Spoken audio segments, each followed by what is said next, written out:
Olá a todos e a todas. Estamos de volta com o podcast Os Nossos, conversas sobre relações e conflitos familiares. Estamos gravando aqui no Espaço Compasso Colab. Eu sou a Dora, fundadora do app Os Nossos, e estou aqui com a Luciana e com a Renata, as minhas sócias. Estamos na 6ª temporada desse podcast, falando sobre os nossos filmes e séries favoritos que tratam de família.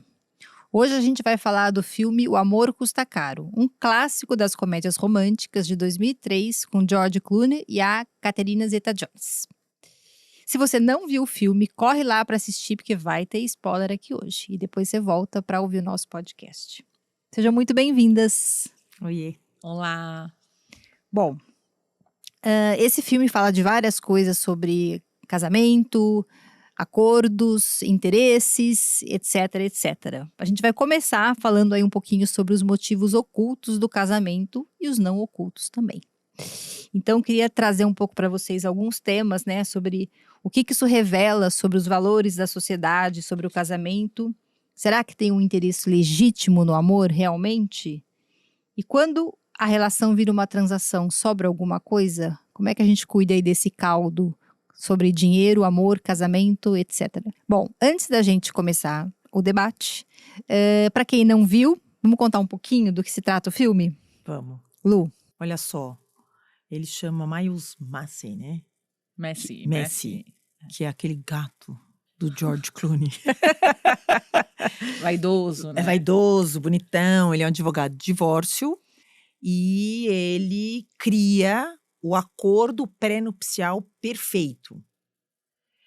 E a Marilyn Rexford, adoro porque ela vai adquirindo sobrenomes dos maridos. Sim, 4 né? sobrenomes, 3. É uma mulher, que é a Zeta-Jones, que também tá lindíssima.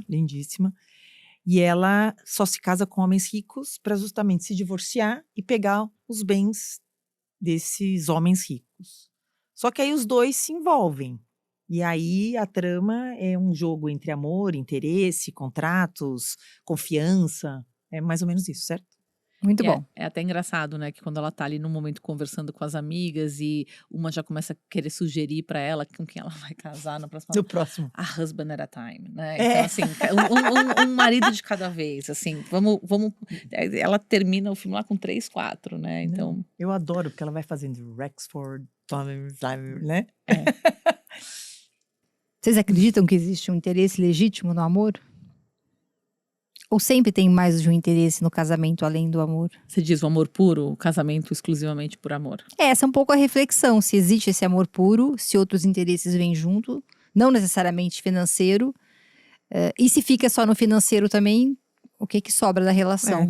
Aí a gente vai falar o que é amor, né? Mas eu acho que é um pacotão. Você sente amor pela pessoa, mas você gosta de a pessoa ser alta, magra, gorda, inteligente, burra, esportista ou não. Acho que é um pacotão. Né? E o amor acompanhado da admiração. E aí vem uma discussão se a admiração está dentro do amor ou não. Então é bem filosófico o que é amor. Mas eu acho que isso depende muito do momento da vida e da posição da pessoa. Né? Porque é aquela coisa, se você não tem nada a perder, você não está olhando para o que você tem que proteger ou não tem que proteger. Agora, numa situação em que você está casando mais tarde, ou tem filhos, ou tem outras preocupações na vida, o amor acaba andando junto com outras preocupações e com outros interesses. Não para o mau negócio, mas eu acho que se preocupar por antecipação é uma coisa ruim. E nem é desconfiança, nem é interesse. Você acho que falou certo. Assim, dependendo da fase de vida que você tá, você vai prestando atenção em outras coisas. Eu vou dar um exemplo meu. Eu tive um namorado que eu era apaixonada. Eu não sei nem se a gente pode publicar isso. Apaixonada, amor. Mas eu via que eu só tinha amor. Eu não me imaginava casada com ele, tendo filho com ele. Porque os nossos interesses eram muito entendeu? Mas expectativas de vida, né? Totalmente. Eu era estudante de direito e ele criticava a advocacia. Eu falei, gente, como que eu vou ficar? Mas eu diria que eu tive a maturidade, já com meus 20 e pouquinhos anos, de falar, nossa, não é pra mim. Mas, obviamente que as pessoas casam apaixonados, ou se apaixonam, mas eu acho que a partir do momento que o relacionamento vai ficando mais maduro, esse amor vai aumentando, mas o entorno dele, você vai falando, é uma pessoa bacana, uma pessoa que gosta disso, a gente tem coisas comuns. Precisa ser observado isso, então Algum não é grau só de amor. compatibilidade. Sim. Suponha que for um surfista que quer morar na praia pro resto da vida. Poxa, ótimo, mas se você é da cidade, você não tem como você fazer o cara querer sair de lá e vir ter a sua vida aqui e vice-versa. Então, o casamento ou uma relação estável de longo prazo, de futuro, Ele começa a olhar para tudo isso, ele né? começa a olhar para tudo isso. Ou pelo menos deveria. O filme fala dos motivos ocultos do casamento, mas será que todo casamento tem motivos ocultos? Eu acho que você pode trocar a palavra motivo por expectativa, talvez. Né? O que você busca com o casamento. Então, uma expectativa de ser provida, ou de formar uma família, ou de ser cuidada, Ou de cuidar de do cuidar, outro. Então, eu acho que estão presentes no momento em que você resolve ter uma vida com alguém, né? E no filme, esses motivos nem são tão ocultos assim, né? Porque a Marilyn, né? Uhum. Ela, logo no começo, a gente já sabe que a principal motivação dela nos casamentos é a motivação financeira, né? Ela deixa isso bem claro. Ela deixa isso bem claro, né? Principalmente como tem um advogado, isso é um aspecto que aparece bastante, né? E talvez se tiver um pouco de amor, vem por brinde. E ela busca, que ela fala ali, autonomia, independência. Né? Ela repete muito isso. Ela repete muito isso. Então, só que o caminho que ela busca para obter isso é o caminho de surrupiar o patrimônio alheio. Autonomia, né? Poderia ser um outro caminho por de outra trabalhar, pessoa. de desenvolver uma carreira, né? Olha, mas eu vou falar até uma coisa, até a Disney é um pouco sacana, porque os filmes de princesa são todas elas casando com um príncipe. Vê se tem aí um filme da Disney, novos, alguém né? casando. Esses Moana, essas coisas tem uma coisa um pouco mais diferente, não tem? De mais Não guerreira, sei, não assim. Antes da gente avançar no roteiro do filme, bem no começo, a primeira cliente desse advogado, que não é a Catherine Zeta-Jones, vai ao escritório dele e eu acho muito emblemática a cena em que ele fala, ela começa a contar, aí ele cria uma narrativa, ela já para de falar. É porque ela foi pega, lembra de contar, ela foi pega traindo o marido, que era um cara rico. Sim. E aí ela vai lá, tipo, chorando. Estou e ele perdida. inventa uma história para ser contada no processo, né? Para que ela ganhe, e ela nem participa disso, né? A história é do advogado, a voz é do advogado. Eu queria que vocês comentassem um pouco aí esse perfil do advogado que constrói uma história, inclusive ganha com essa história, né? Porque no final ela vence ele no processo e ele vira até morador de rua, né? De tão pobre que fica. Então, eu acho que assim, existe uma gama de advogados aí que efetivamente vão para esse lado do George Clooney gato, olhando as coisas e distorcendo a situação, e eu acho que o que a gente mais enfrenta é até às vezes trazendo muito dessa violência física, psicológica, que às vezes nem existe, né? E aí cria um transtorno que ganha cá entre nós num primeiro momento, porque depois as coisas vão ficando claras, né? Quem perde, na verdade, só são as partes, porque eles vão criando, eu acho que tem uma coisa assim, o advogado que cria uma expectativa no outro que não é verdade, que essa acho que é a pior. Outro, advogado que cria inverdades no processo. Eu já peguei casos, inclusive, que o advogado tá tão mentiroso que ele faz a parte assinar junto à petição. É assim, vergonhoso você fazer um negócio desse, né? Ou não acho que o cliente assinar junto à petição seja necessariamente um sinal de mentira, mas é um sinal de que o que está falando ali é sério. Sim. É sério. Eu acho que traz um pouco. Eu acho que traz uma coisa, Lu, que pode ser olhada por um outro lado, que é: eu não estou inventando. A pessoa está dizendo e se responsabilizando pelo que eu estou contando aqui. Mas se eu faço coisas assim, eu pego a assinatura, mas eu guardo a via assinada comigo. Não, tudo bem. Não, né? Mas com certeza a cliente do George Clooney não assinou com ele, Não. porque a história contada ali era completamente irreal. Mas aí, olha só, o que acontece ali, primeiro? Então, ele cria uma narrativa, ela tenta, num determinado momento, interferir, fala, não, isso não é verdade, não sei o que, mas depois ela sucumbe porque ela está mais interessada em se proteger e ter obter uma vantagem financeira. Econômica. Por quê? E aí tem duas coisas. Primeiro, o advogado tem um papel de influência muito grande no cliente, pro bem ou pro mal, porque a pessoa chega até você Vulnerável. Fragilizada. vulnerável, emocionalmente abalada, não conseguindo raciocinar da melhor forma possível. O seu cérebro está cheio de emoções, então não está conseguindo usar o seu lado racional. Mas a decisão final é do cliente. Ela poderia ter levantado dali e buscado um outro advogado e se responsabilizar pelos atos que ela praticou. Sim. Ela não fez isso, né? Então ela buscou o advogado que ia dar para ela o resultado que ela estava esperando, independentemente se mentisse ou não. E isso existe na vida real. Sim. Agora, essa parte, eu acho que uma das mais engraçadas do filme, o começo, quando ele chega, o tal piscineiro, tal, não sei o quê, já chega assumindo ali, né? É muito legal. O filme tira um sarro dessas situações aí que envolve os jogos de interesse, né? Quem vai se aliar com quem vai contar a história que vai pegar no tribunal. E no final, o marido que foi traído, né, nesse primeiro caso, né, nesse primeiro cliente, Perdeu tudo. virou morador de rua. Você fala, não é Exatamente. possível, né? Que história que esse cara contou? Bom, eles falam muito no filme sobre o contrato pré-nupcial, né? Uhum. Inclusive, ele é famoso por ter o contrato pré-nupcial perfeito, seja lá o que for isso, né? Se é que existe um contrato perfeito. Então, eu queria que vocês comentassem um pouco o papel desses contratos no filme e na vida real. Vocês fazem contratos perfeitos? Quem estiver precisando de um contrato pré-nupcial perfeito, temos duas grandes advogadas aqui. Enfim. E assim, a primeira pergunta, né? Perfeito para quê? Isso. Ali no filme era bem claro que é perfeito para evitar qualquer tipo de benefício financeiro patrimonial ao outro. Né? Ao outro que não Para outra. com Sim, com as regras. mas assim, para fins de divórcio. É. Né? Então, assim, divorciou, cada um vai ter o seu. Então, entendi que era isso. E ele é tão famoso por conta disso que ele é convidado lá para abrir a conferência anual dos advogados e tal. E aí, não quero também pular, misturar os tópicos, mas assim, no filme, eles tratam o contrato como algo antagônico ao amor. Então, é assim, onde há amor não há contrato, onde há contrato não há amor. Então, é um pouco… Tanto que eles rasgam o contrato quando querem demonstrar confiança no outro e tal.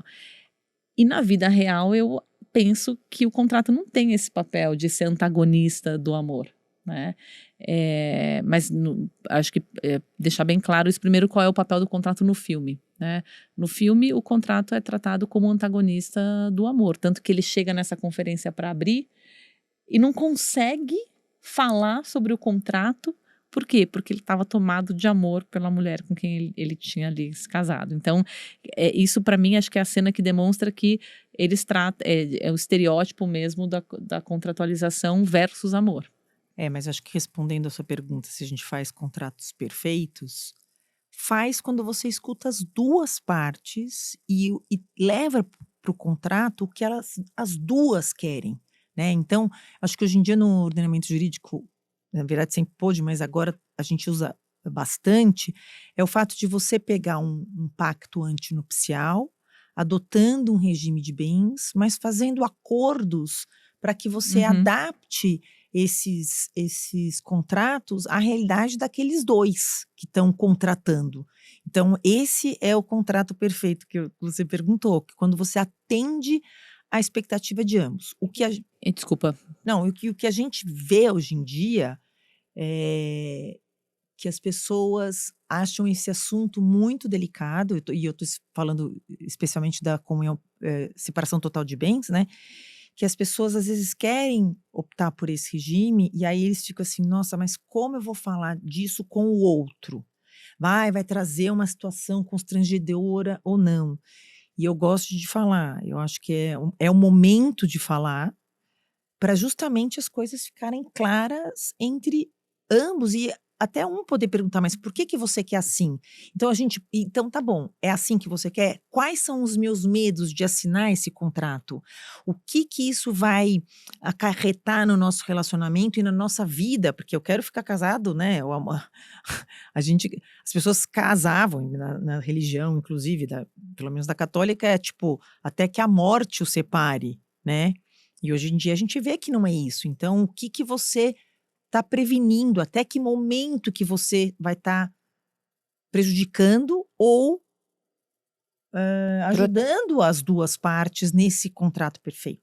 Eu vou passar para a Rê, só quero fazer um comentário, né? Que eu acho que a gente precisa tomar só um cuidado, porque algumas pessoas chegam nos escritórios de vocês antes para definir como as coisas vão ser determinadas, né? Principalmente do ponto de vista de patrimônio, e fazer um acordo pré-nupcial, ou seja, uma união estável que você vai oficializar, e ali você vai fazer um regime conforme, enfim, as suas necessidades e vontades.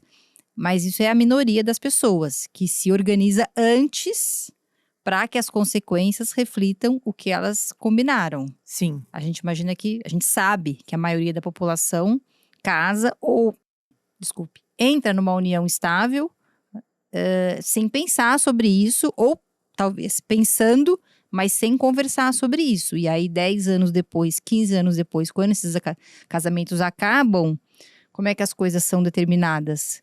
Não se falou sobre isso. Então, independente dos interesses a priori, poucas pessoas conversam sobre como é que essa vida financeira vai se organizar e como é que esse patrimônio vai ser dividido de antemão. Eu sei porque quando elas chegam na mediação para fazer o divórcio, é muito complicado. Às vezes a mulher saiu do mercado de trabalho e aí o ex-marido, por exemplo, não quer ajudar a ter uma subsistência. Enfim, tem várias questões aí que não são conversadas de antemão pela maioria dos casais, né? O que eu ia dizer sobre isso é que, assim, o que na minha visão, o pacto representa? Ele é um externar de vontades, de escuta, alinhamento de expectativas e se você consegue sentar para conversar sobre isso, e pode ter 2 advogados, eu já tive situação de criar pacto com participação de 2 advogados, porque às vezes as pessoas têm dificuldade de externar o que elas estão pensando. Você pode ter um contrato perfeito, um pacto perfeito, de acordo com a expectativa que aquelas pessoas conseguiram alinhar e com que elas conseguem tolerar. Talvez não seja 100% do que eu quero, não é 100% do que o outro quer, mas é aquilo que faz valer a pena a vida em comum. Agora, você tem razão, não é a grande parte da população, mas é por isso que, na minha leitura, o regime de bens legal é o regime da comunhão parcial, que tenta, de certa forma, deixar apartado o que cada um tinha antes e deixar comum o que cada um tinha depois. O problema grande desse regime é que é um regime em que a titularidade, ou seja, em nome de quem está o bem, não representa a propriedade. E normalmente os conflitos surgem porque as pessoas tentam esvaziar o que o regime significa. Então, isso aqui eu tinha antes, subrogação, não sei o quê, mas eu não acho justo, só eu trabalhei. Então, esse regime aqui foi, todo o patrimônio comum foi criado com o meu trabalho, eu tenho que dividir? Sim, porque é isso que o regime estabelece. E aí as pessoas tentam desvirtuar, querer aplicar coisas diferentes. Então, o regime legal tenta minimizar a falta de uma conversa, a falta de um pacto. Mas no caso do filme, os casais não é bem assim, né? Porque não são os dois que trazem as suas expectativas e vontades para celebrar um acordo, né? Parece um pouco, acordo não, o pré-nupcial, que esse advogado, o modelo é pronto, é um contrato de adesão, né? É aquele modelo, basta assinar. Então, é um estilo de advocacia, vamos dizer assim, diferente, em que você traz o modelo pronto, as pessoas assinam. Agressivo. E se submetem, né? Não, mas não tem uma construção como você está propondo. Mas a questão é que as pessoas chegam naquilo querendo buscar uma proteção, que eles falam, não estar exposto, né? E aí é que no filme trata muito de forma estereotipada e dizer, quando eu vou buscar esse acordo, eu tô querendo me proteger e eu tô desconfiando do outro. Aí a pessoa assina o pacto. Aí na hora do casamento, eu quero mostrar que na verdade, então eu confio nela loucamente, eu rasgo o pacto. E na vida real, o pacto não é sinônimo de anti-amor, de ausência de amor.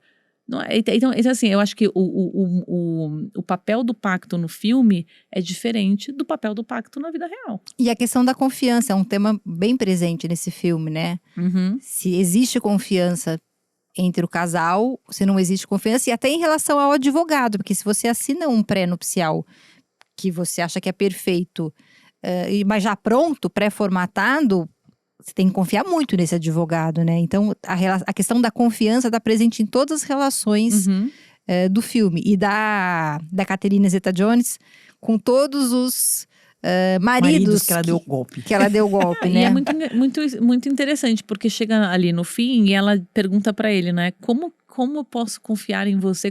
E assim, é difícil até identificar quem desconfiou primeiro. Porque é um jogo de desconfiança, no fim das contas, a relação deles. É que eu acho que a diferença é que quando ele se apaixona, ele passa a confiar cegamente nela. Quando ele se apaixona? Desde o primeiro momento.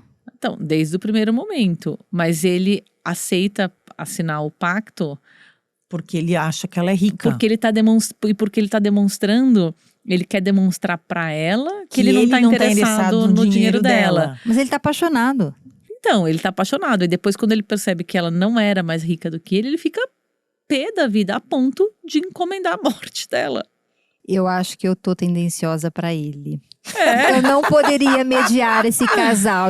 Porque é o George Clooney. Eu acho que o George Clooney me deixou um pouco parcial. Eu não vou poder mediar o casal. Mas Bom, eu quero aquele dar um passo para clareamento, trás. né? Eu quero dar um passo para trás, que a gente estava falando sobre a maioria das pessoas não são instruídas de fazer esse pacto e de não ter o conhecimento, né? E nem sabem dessa possibilidade. Nem sabe dessa possibilidade, não sabe no que estão entrando, enfim.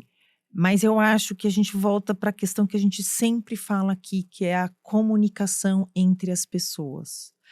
Aí a próxima pergunta. próxima? Mas conclui. Não, então, a comunicação entre as pessoas. Quantas vezes a gente escuta, Rena, no escritório, tipo, ele não me deixou trabalhar. Ou, ela não quis trabalhar. Gente, não existe isso. Precisa conversar. Olha, é um Spoiler. período. Ninguém conversa. Não. Eu sei, Não, e aí mas- tem uma coisa que eu Eu sei, porque eles chegam na Não. mediação, nunca Então, conversaram. mas é porque a gente precisa ter um momento de organização de que as pessoas, que aí eu acho que é a história da mediação, que a gente reza para que isso seja levado para as escolas, para as crianças desde pequenos, sabe, conversarem melhor. Saber, porque não é só a mediação na escola, mas é saber conversar melhor. eu protesto. O quê? Eu protesto. Não é só a comunicação. O que eu acho tem uma Expectativa. Não, tem uma questão de autorresponsabilização. Porque quando a pessoa fala, o outro não sei o quê, o outro não sei o quê, A culpa é ele do não me outro. deixou Ele não tá trabalhar. olhando para ele. Não, ele não me deixou trabalhar, ela não sei o quê e tal. Eu, como advogada na consulta, eu ouço atentamente. Aí, num determinado momento, eu pergunto, qual é a parte que te cabe nesse latifúndio de decisões e de tal? Porque, assim, alguma decisão você teve também. Qual foi a sua contribuição para essa situação? E as pessoas têm muita dificuldade de dizer, Não consegue falar de si. eu não quis, ou eu não fui, ou eu não sei o quê, ou eu... E tudo bem. E, em geral, a mulher. Em geral, a mulher. Mas aí que eu gosto quando você entra na mediação, que eu já presenciei na sua mediação, que você fala assim, não fala do outro, fala de você. Você sempre fala, Fala fale em na primeira pessoa. Dica, fale em primeira pessoa. Porque isso é importante. O que eu estou conivente com essa situação? Se não quer conversar, se eu não conversei, o que eu aceitei disso. Eu né? acho que as pessoas vão aprendendo a conversar, talvez, durante o casamento. Mas elas não tiveram essa conversa quando elas se encontraram e resolveram Sem viver dúvida. juntas. Então, isso traz várias consequências e algumas patrimoniais, de expectativa. Aí você falou, o que eu queria perguntar é até que ponto os contratos protegem ou dificultam relações mais livres e verdadeiras e etc. Porque do ponto de vista objetivo, né, Renata, o advogado é o agente de realidade. Sempre protege e protege mesmo, sem dúvida que protege. Mas será que falar sobre isso também não pode não mudar a dinâmica do casal e criar uma situação, não sei se desconfortável, estranha, embaraçosa, ou será que aquela pessoa é realmente quem eu estava pensando? Por que falar disso do ponto de vista, existe uma desconfiança? Essa pergunta que você fez, né, Dora, me leva a pensar, o amor custa caro e o combinado não sai caro. Se eu pensar que sou capaz de combinar, então eu vou poder me relacionar mais livremente. Um exemplo disso por exemplo, né, hoje a gente tem um sistema jurídico que muitas vezes entende uma relação de afeto como uma relação estável com com reflexos e efeitos patrimoniais. As pessoas buscam contratualizar essas relações justamente para poder se relacionar de forma livre. Porque estão com medo de ter relações duradouras porque aquilo vai gerar algum efeito patrimonial. Então, se eu posso colocar num papel dizendo, nós estamos aqui, nosso relacionamento é puramente um namoro, não reúne os efeitos, os requisitos XYZ, eu acho que neste ponto a relação flui mais livremente. Eu gosto de falar que as pessoas têm que estar juntas por opção e não por medo ou por necessidade. Porque o que acontece em casos assim é um tem um poder econômico, o outro não tem, aí você não sai dessa relação porque você não tem para onde correr, né? Então, você tem que estar naquela relação por opção. E esses contratos, às vezes, ajudam isso. Se você regular, aí tudo vai depender. Sim, É que eu acho que a conversa sobre isso, às vezes, tira alguns elementos ali da relação. Não que ela não... Às vezes não, sempre. Não assim, que o contrato não proteja, ele sempre protege, mas chegar nesse ponto de contratualizar, às vezes muda um pouco a dinâmica da relação. Não, eu acho que sempre muda. Você falou certo, as pessoas vão até o advogado. Às vezes em uma parte só. Sim. Aí a pessoa já organiza como ela quer e ela só apresenta para o outro e nem conversou ainda com o outro. Ou aí às vezes tá tipo assim, eu tô com medo de falar sobre esse assunto com ele. Bom, mas você vai morar com essa pessoa, você vai casar com essa pessoa. Ela tá com muito medo, gente, porque 15 anos depois eu faço o divórcio e eles não falaram sobre isso. Isso, mas por aí, medo. Vamos de novo, na comunicação, porque eu expliquei, outro dia eu tava falando com um pessoal, ainda falou assim, olha, essa hora é aquela hora de você ficar vermelho para resolver uma situação delicada, resolver assuntos que giram em torno dessa situação e resolver essa situação. Não vou falar sobre isso. Eu não quero que a pessoa fique ofendida. Cara, você vai casar com essa pessoa, você tem que ter a liberdade de conversar com esse assunto. As pessoas não conversam. É verdade. E aí fica todo mundo amarelo a vida inteira e passa 15 anos e não sabe o que fazer com isso. E eu acho que quem fala que esse tipo de conversa, de contrato, tira a espontaneidade de um amor livre, juridicamente não faz sentido, porque o melhor é contratar, é fazer o pré-nupcial, mas eu não acho que essas pessoas estão completamente… Mas eu vou falar um choque de realidade para as pessoas. Casamento é contratar.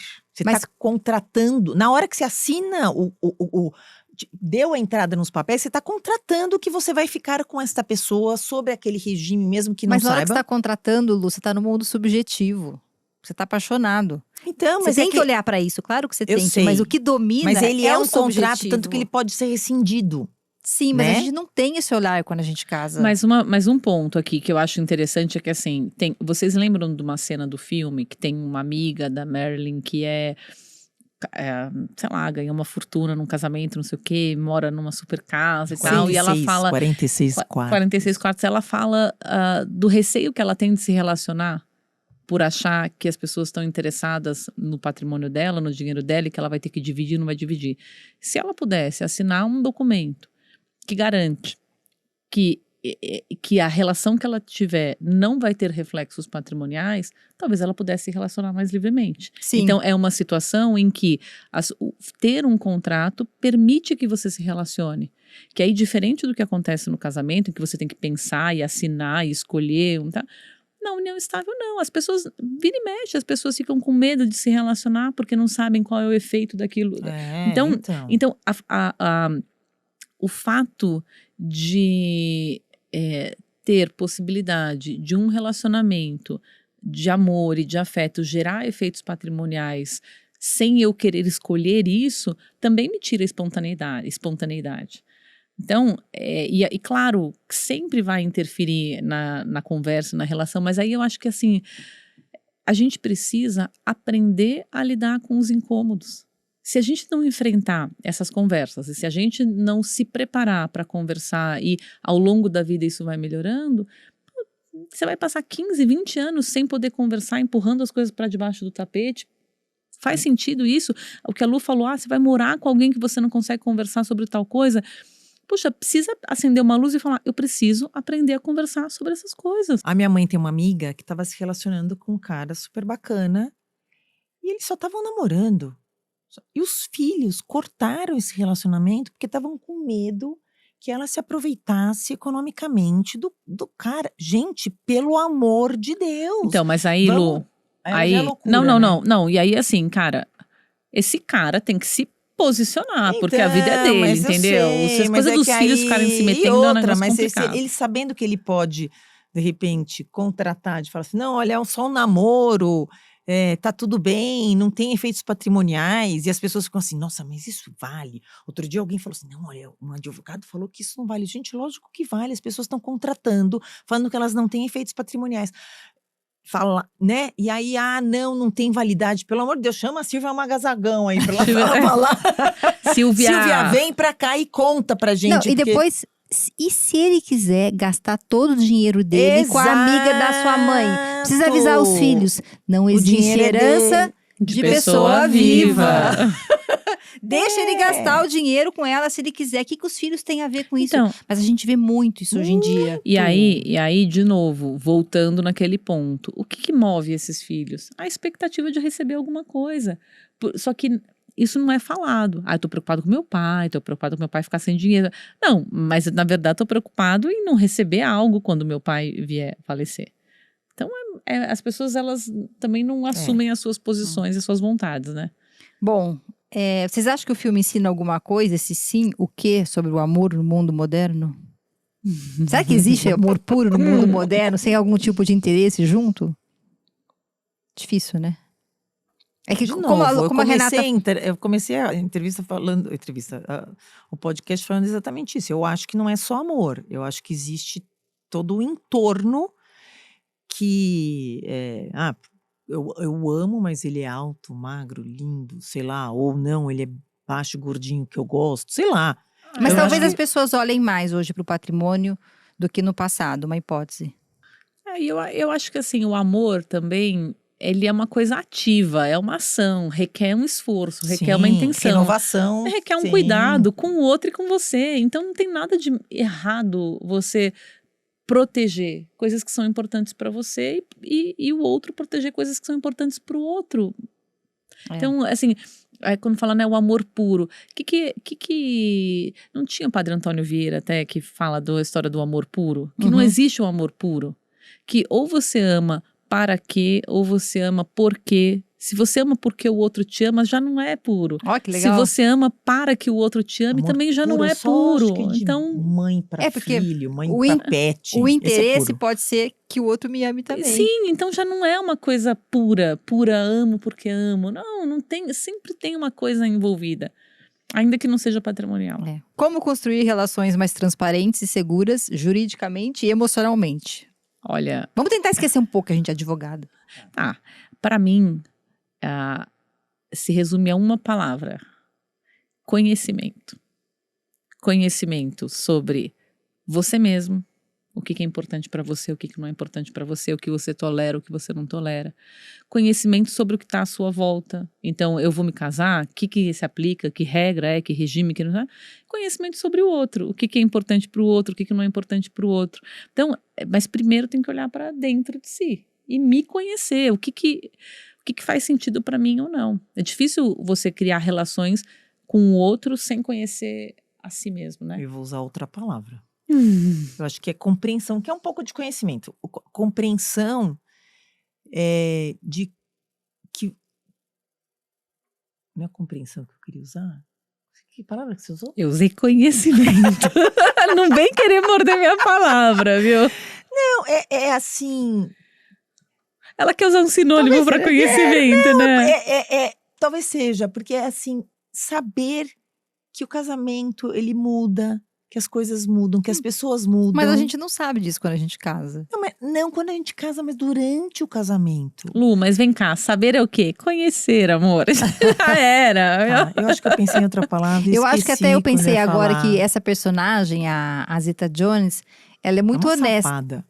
Não, mas ela é muito transparente. Autêntica, tipo, eu quero o seu dinheiro. Ela é muito transparente com o que ela quer, né? Com ela mesma, né? Não, peraí, calma lá. Aquele, Quando ela se coloca… aquele cara do trem lá. Ela foi transparente com ele Não, quando com ela o casou? advogado. Não. Com o advogado, sempre que ela se coloca, ela faz um jogo aberto do que ela tá buscando, né? Claro, mas ela não foi uma escolha dela. Ela o conheceu num contexto em que ficou claro o que ela queria, né? Na escalada dos casamentos. Mas então não foi uma opção dela. Não foi porque ela quis ser transparente. Tanto que com o primeiro marido, ela buscou lá o concierge para arrumar um marido para ela que fosse um tolo. Então, você lembra? Você viu como quando o Aquela cara ficou… cena do julgamento é sensacional, aquela audiência. Gente, que circo é aquele? Tem até cachorro no meio da audiência. Que faz juramento, inclusive. É verdade. Aí o concierge conta que ela pediu para que arrumasse um marido rico. Tem 2 cenas para mim que são ótimas, assim. Essa do julgamento e logo no comecinho, quando o produtor de TV, do primeiro caso, que ele começa a falar pro limpador de piscina que eles querem cloro, não sei o quê, sem ter uma piscina. Sem ter uma piscina, exatamente. Isso é muito bom. Que ele já tinha manjado que o limpador de piscina tava pegando a mulher dele, né? Bom, provocação. Será que o amor precisa de cláusula? Melhor se tiver, né? Eu acho que o amor floresce melhor se ele tiver o resto bem combinado. Minha leitura. Eu acho que tem uma coisa que não tá no filme, né? Porque o filme todo mundo casa, ninguém vive em união estável. Mas que você falou, Rei, que é super importante, que é essa decisão. Se você olha pra ela no casamento, porque tem um contrato no casamento. Você não casa sem contrato, né? Sem formalização. E na união estável, não. Acontece, então, né? O contrato meio que te obriga, mesmo que minimamente, a olhar qual vai ser o regime de bens, como é que aquilo vai se desenvolver patrimonialmente. E a união estável não, porque ela é uma união de fato, né? Então ela vai acontecendo e talvez em algum momento, ou pelo fim, ou pela morte, ou por uma outra questão, você se depara com aquelas questões e pensa sobre aquilo e conversa com outro sobre aquilo. Muda muito, né? Uma vez a Renata falou que eu gosto bastante de usar esse exemplo. Na verdade, é assim, quando você está numa união estável, né, você está num namoro que vira união estável e ela vai acontecendo. Então você não faz… Você não vê ela chegar, assim… De repente você tá. E aí você tem que organizar aquela situação e às vezes já passou o timing de organizar aquela situação, o que é super preocupante. Diferente do casamento, que você tem um ato formal de levar papéis, escolher o nome que você vai adotar, se você vai adotar nomes, etc. Começa a coisa, ela fica mais concretizada do que ela só acontecer. Mas eu sempre volto para a questão da comunicação. Não, então tá bom, nós estamos namorando, né? Hoje em dia você pede em namoro uma pessoa.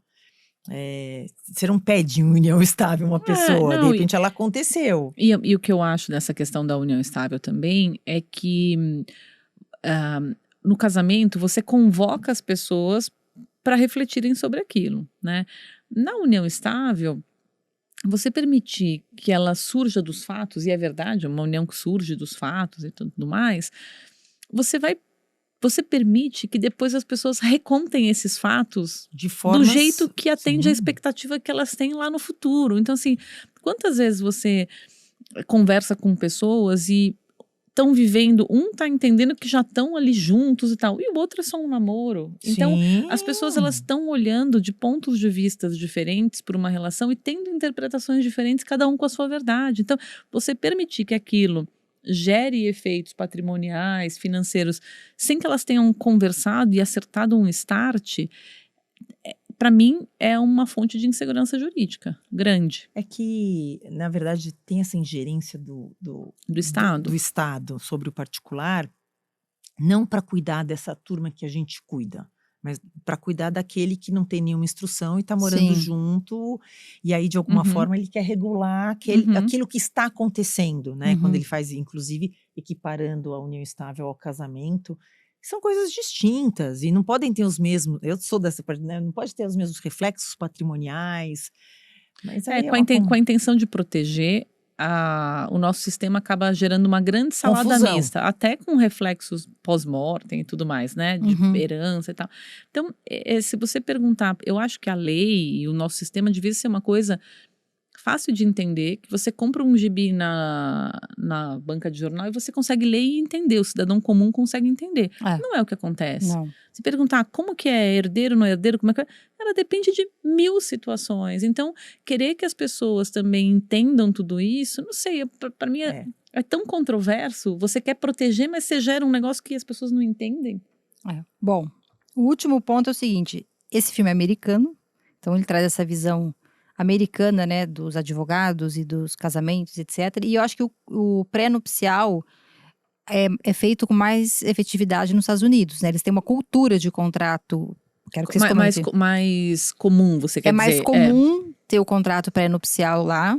Já é uma, porque é uma sociedade law, já. né? Lá é como Estados Unidos é como law, então eles não têm esse. Mas acho que também tem a questão de ser estado do estado, Não né? tem esse o quê? Não tem a regra geral. Então, Mas acho que eles têm mais o hábito de contratar e de fazer o pré-nupcial. Porque não existe regime de bens quando você. Lá, se você não faz esse pré-nupcial, você não tem um regime de bens. Mas eu acho que depende do estado, Lu. Eu acho que são regras estaduais, então. Mas acho que de qualquer. Porque assim, todos os casamentos que acontecem no filme têm o pré-nupcial. Então, sim, porque as pessoas estão sempre olhando para proteger o seu grande patrimônio. E por quê? Por que tem o pré? Para evitar a comunhão de bens. Então, também é essa ideia que dá. Que você faz para proteger e para não ter que dividir com o outro. E aí, isso até me gerou uma coisa, né? Que assim, num regime de comunhão parcial pura como o nosso, a pessoa não precisaria se preocupar com aquilo que ela já tem, né? Ela precisaria se preocupar com aquilo que vai crescer no... As pessoas ali no filme, elas estão sempre muito preocupadas com o que elas já têm quando elas entram na relação. Que me dá até uma impressão de que se eu não fizer o pré-nupcial, eu tô entrando num regime de comunhão que seria pra gente universal. A passo de que se eu entrei, eu tenho que dividir tudo que eu tenho. Que eu acho que nem deve ser assim, na real. Mas é uma forma de deixar muito escancarado essa visão de amor versus contrato, sabe? Eu acho que esse cumpre ao papel do filme, não é um documentário, não é uma coisa técnica, é uma coisa bem para fazer uma crítica. Romântica. Então... Vocês têm feito mais pré-nupcial no dia a dia ou não? É uma coisa que está crescendo no Brasil? As pessoas estão fazendo o contrato pré-nupcial? Eu ando fazendo bastante o pré-nupcial com cláusulas bem interessantes sobre o pós. Então, obviamente, quando a pessoa vai te procurar, ela não está pedindo uma comunhão universal de bens, ela vai atrás de uma separação total de bens. Mas com regras específicas para beneficiar as partes que estão envolvidas. Às vezes tem uma pessoa com dinheiro e a outra não. Mas também a pessoa não quer entrar nesse casamento e ficar, como você falou, depois de 15 anos, vou ficar sem nada? Não. Então, regras do tipo, a cada ano que passa, o que pode ser doado, como que a gente vai tratar imóveis no litoral, ou enfim, regras de não burlando o regime, mas premiando ou ajudando que exista uma comunicabilidade melhor entre os eu acho que contratantes. Eu acho, na minha leitura hoje, os pactos são mais comuns por força do momento em que os casamentos acontecem. Então, em geral, com as pessoas com formação de patrimônio, ou porque pós-lei do divórcio de 77, você tem mais casamentos de pessoas que já foram casadas. Então, as pessoas têm uma preocupação maior do que já tinha acontecido. E o que eu acho legal das cláusulas também dos pactos é a possibilidade de você estabelecer critérios, né? Então, assim, num regime mesmo de comunhão parcial, em que você tem o que é comum, o que não é comum e tal, mas como é que a gente vai entender o que é comum? Então, se tiver na conta X é porque é comum, se não tiver na conta Y é porque é fruto do patrimônio anterior. Acho que você consegue minimizar as discussões para o futuro. Então, estabelecer caixas para organizar o patrimônio particular e o patrimônio comum. Eu já fiz então, assim, por exemplo, toda sociedade nova que for criada por cada um dos dois, o outro que não está na frente tem que receber 30% dessa sociedade. Então, criar coisas assim que você traga o outro a participar disso sem misturar muita coisa, né? Muito bom. O amor custa caro? Custa, né? Custa. Mas custa caro porque dá Custa trabalho. porque vai contratar um advogado caro pra fazer o pacto. Não, Porque dá trabalho manter o amor. Só o amor já dá trabalho, né? Ele já custa caro, emocionalmente. Amor dá trabalho. E o amor dentro de um cenário de não combinados, e quando o amor se mistura com outros assuntos, ele fica caro. Acho que esse é o problema. Não é o amor que é caro. É o amor entremeado aí das outras questões, patrimoniais, financeiras. Se você combina para deixar essas coisas bem sedimentadas, o amor fica mais leve, né? Fica mais barato. Não, patrimoniais, financeiras, dentro de uma sociedade X, hoje em dia Sim. muito machista ainda. E aí vai, né? Que todo esse entorno que gira sobre aquela relação, porque não é só os dois. Sim. Né? Tem o palpite da sogra, da mãe, da cunhada, do amigo. Então, gente, né? Olha pra dentro. É isso que você falou. Olha pra dentro, olha pra si, olha pro outro, olha o que foi combinado e tá tudo bem. Muito bom. O nosso tempo tá acabando. Elas querem cantar uma música. Qual que é a música que vocês queriam cantar? É só o amor, é só o amor que conhece o que é verdade. Ainda bem que a gente não é cantora, né? Nossa, a gente ia horror. morrer de fome. Para advogadas, elas são ótimas cantoras. Bom. Não, como cantoras, nós somos ótimas advogadas. Vocês são ótimas advogadas, exatamente. Até me emocionei e inverti a frase. Bom, mas olha, eu ia ser um porre se eu fosse uma boa cantora. Por quê? Porque eu ia ficar muito mais aparecida. Imagina, onde tiver um microfone eu ia aparecer. Eu já quando tem microfone eu já vou. Imagine com voz boa, né? Ia ser um caos. Muito bom. Bom, nosso tempo acabou. Se você não assistiu o filme, assiste. O Amor Custa Caro. George Clooney, lindo. Catherine Zeta-Jones, maravilhosa também. Filme leve, comédia romântica, gente. Sem pretensões técnicas. De ver coisas muito elaboradas também, não, né? o filme é superficial, é pra dar risada, enfim. É, sessão da tarde. E se divertir lá com as relações de amor, ódio e dinheiro que eles estabelecem. Siga a gente no Instagram, podcast, YouTube, TikTok. Escute o podcast no Spotify e outros tocadores. Canal do YouTube, Os Nossos. Muito obrigada e até a próxima. Até.